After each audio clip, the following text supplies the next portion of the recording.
Assalamualaikum warahmatullahi wabarakatuh. Kita akan melanjutkan pembahasan kita. Kita masuk ke tipe-tipe exceptionalities ya, masih dari bab 12 bukunya Slavin ya, Educational Psychology. Di bab 12 ini adalah learners with exceptionalities ya. Jadi kita akan membahas beberapa tipe-tipe exceptionalities ya dari yang ada di bab 12 ya. Jadi kita akan fokus di hari ini di intellectual disabilities, learning disabilities, dan attention deficit hyperactivity disorder. Baik, kita mulai saja. Sebelumnya terkait prevalensi ya, prevalensi disabilitas ya di Indonesia itu memang masih belum ada data yang akurat gitu ya. Jadi datanya masih terbatas pada penelitian 1-2 gitu ya. Nah, ini juga disampaikan di Departemen Kesehatan, juga Kemendikbud itu karena salah satu alasannya adalah keengganan orang tua siswa itu untuk melaporkan ya kondisi anaknya ya. Itu yang anaknya yang terkait disabilitas ya. Nah, salah satu data yang dari penelitian ini tahun 2016 ini, Gancang Amanullah ini memperlihatkan bahwa sebagian besar ya, hampir dari 50% individu yang dengan disability itu mempunyai multiple disability ya. Jadi ini tidak hanya satu tapi beragam gitu ya. Nah, ini kita lihat juga di sini trennya yang dia sifatnya itu mudah diidentifikasi yang terkait fisik ya, misalnya vision, hearing, walking and climbing itu lebih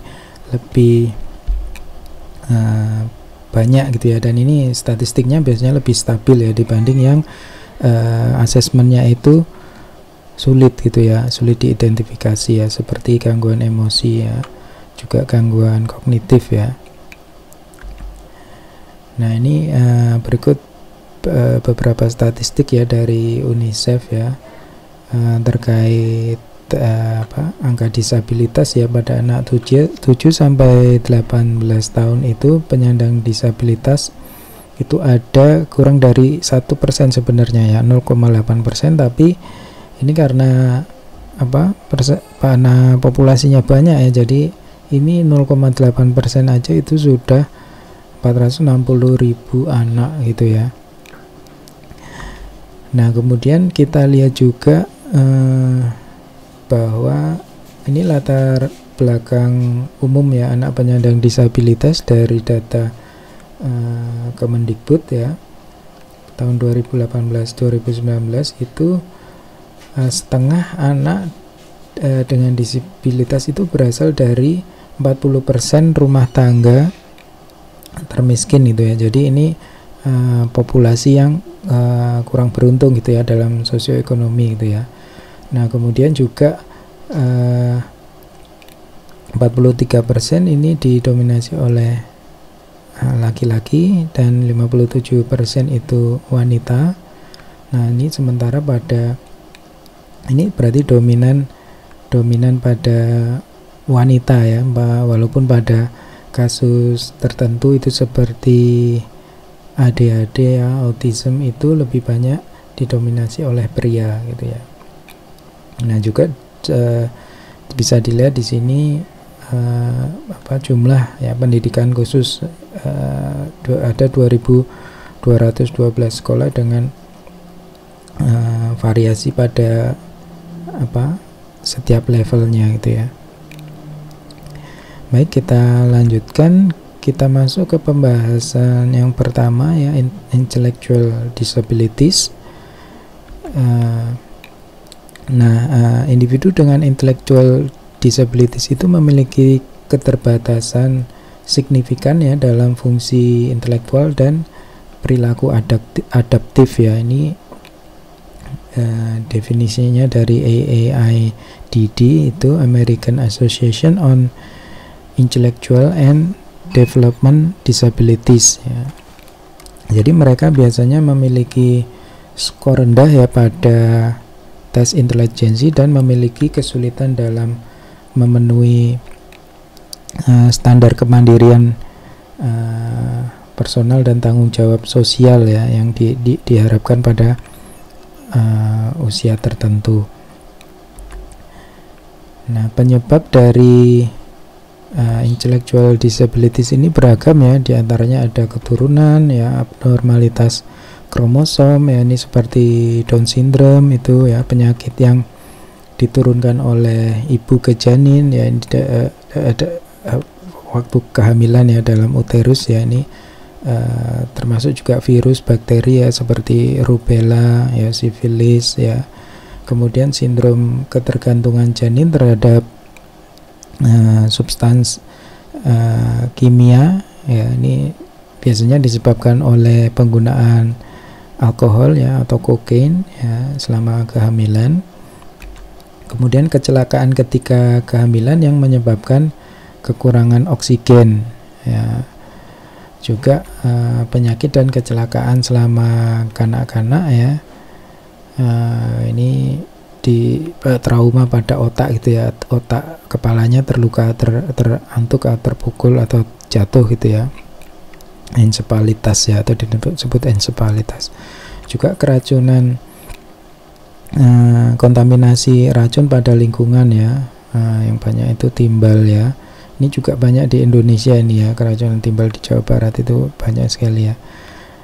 Nah, ini memang seperti tadi saya sampaikan itu kebanyakan pada lingkungan yang daerah yang sosioekonominya itu rendah gitu ya. Jadi timbal itu banyak di wilayah yang misalnya banyak melakukan recycle ya, seperti timbal itu identik dengan recycle aki ya, atau baterai itu ya, baterai mobil, baterai motor itu ya. Tuh. Nah, itu yang pertama. Yang kedua, learning disability ya. Jadi ini bukan merupakan kondisi tunggal ya, melainkan gabungan dari beragam disabilitas ya, yang diduga berasal dari disfungsi otak ya, atau sistem syaraf pusat ya. Jadi ini definisi dari National Joint Committee on Learning Disabilities ya. Nah, jadi istilah umum ya untuk kelompok disorder yang memiliki karakteristik kesulitan signifikan pada akuisisi dan penggunaan fungsi mendengar, berbicara, membaca, menulis, penalaran dan perhitungan gitu ya. Nah, bisa jadi ada juga permasalahan di perilaku self-regulatory, persepsi sosial dan interaksi sosial itu ya. Namun learning disabilities ini tidak selalu terdiri dari permasalahan tersebut itu ya. Nah, learning disability juga bisa bergabung dari bergabung dengan disabilities lainnya ya. Namun learning disabilitiesnya bukan learning disabilities di sini itu bukan diakibatkan dari disabilities lainnya.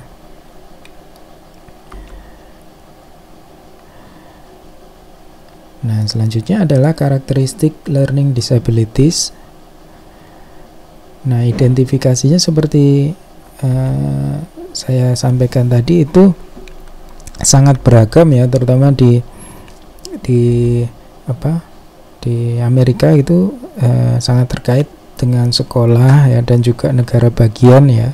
Misalnya sekolah ada yang mengkategorikan secara otomatis ya, mengkategorikan siswa itu learning disabled ya, atau siswa dengan learning disabilities itu jika mereka 2 kali tidak naik kelas gitu ya, tapi memiliki IQ yang normal gitu ya. Nah, ini beberapa karakteristik learning disabilities lainnya gitu ya. Jadi siswa dikategorikan memiliki learning disabilities ya jika memiliki beberapa ya dari kondisi ini atau semua karakteristik ini gitu ya. Jadi kecerdasannya normal ya, tapi ada kesenjangan antara intelijensi dan performa, ada keterlambatan dalam pencapaian kemampuan utama ya seperti membaca, matematika, kemudian kekurangan perhatian ya atau mudah terdistraksi, kemudian hiperaktivitas atau impulsivitas, koordinasi motorik ya, koordinasi motorik dan hubungan spasial yang lemah, kesulitan dalam pemecahan masalah, anomali dalam persepsi seperti huruf, angka yang terbalik ya. Jadi dia tidak bisa mempersepsi secara normal gitu ya. Kesulitan dalam memotivasi diri dan self regulatory. Kemudian terlalu mengantungkan diri pada guru dan teman ketika mengerjakan tugas. Disorder spesifik pada memori, berpikir dan bahasa, kemampuan sosial yang kurang matang dan pendekatan yang tidak terorganisasi pada proses belajar. Nah, itu learning disabilities. Kita masuk ke poin ketiga ya, attention deficit hyperactivity disorder. Ini merupakan siswa dengan ADHD atau ADHD ini memiliki kesulitan untuk menjaga perhatian ya karena kemampuan yang terbatas untuk konsentrasi gitu ya.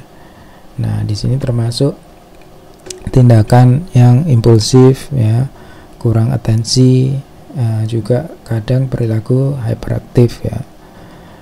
Nah, ini yang membedakan ADHD dengan siswa dengan learning disabilities ya, yang memiliki kekurangan perhatian ya karena alasan lain gitu. Nah, siswa dengan ADHD tidak masuk dalam kualifikasi yang membutuhkan pendidikan khusus ya, kecuali jika mereka memiliki disabilitas lain ya. Nah, beberapa catatan ya bahwa terkait ADHD ya, ada perdebatan ya apakah ADHD perlu muncul sebagai kategori diagnosis yang khusus atau tidak ya dalam DSM ya. Kemudian sekitar 7,8% anak usia 4-17 didiagnosis dengan ADHD. Ini sumbernya dari Brown yang disampaikan dalam Slavin. Nah, kemudian pria dengan ADHD itu lebih banyak daripada wanita dengan perbandingan 4:1 sampai 9:1.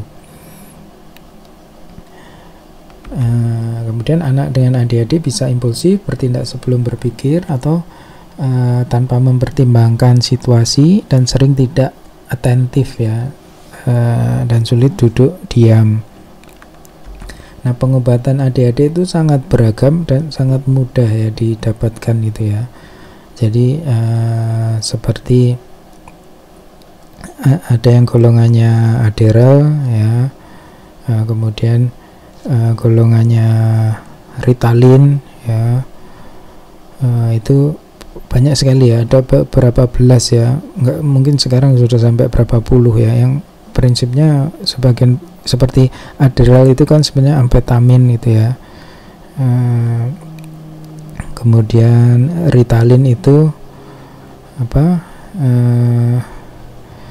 methylphenidate ya gitu ya. Nah, ini sangat mudah didapatkan gitu, tapi sangat beragam jenisnya, mudah didapatkan, tapi ini menimbulkan efek samping ya seperti insomnia ya, turun berat badan, juga perubahan tekanan darah itu. Baik, ini dulu secara singkat ya, kita lanjutkan ke poin 4 di video selanjutnya. Jangan lupa untuk cek selalu sumber aslinya di chapter 12 bukunya Slavin. Saya tutup. Assalamualaikum warahmatullahi wabarakatuh.